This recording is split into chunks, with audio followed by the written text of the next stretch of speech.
अस्सलाम वालेकुम। गुजरांवाला दी मशहूर तरीन जनाब शॉप है सलमान स्वीट। ठीक है सलमान स्वीट अगे भी तुसीं इन्हां दे कई बारी वेख्या होना।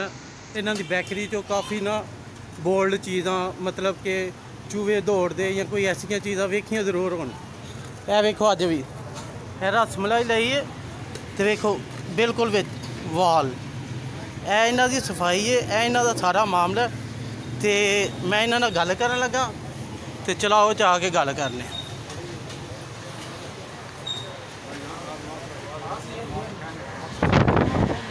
लो जी अंदर आ गए हैं।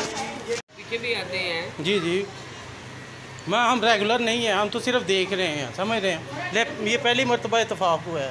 चले देखिए बात सही है। ये जी सबसे फेमस तरीन शॉप है सलमान स्वीट गुजरांवाला, समझ रहे हैं। तो अल्हम्दुलिल्लाह बार बार इसमें ना ऐसे मामला हो रहा है। तो आप भी आएँ, जब भी आएँ बिल्कुल एहतियात से और अच्छे तरीके से इसको चेक करके फिर ले आएँ। जैसा कि वो बोलते हैं बड़ी दुकान और फीका पकवान, सेम वही अभी इधर भी हुए हैं। लाइक करें और शेयर करें, सिर्फ शेयर करें, बस ये बताएं कि ये शेयर करें और कुछ भी नहीं।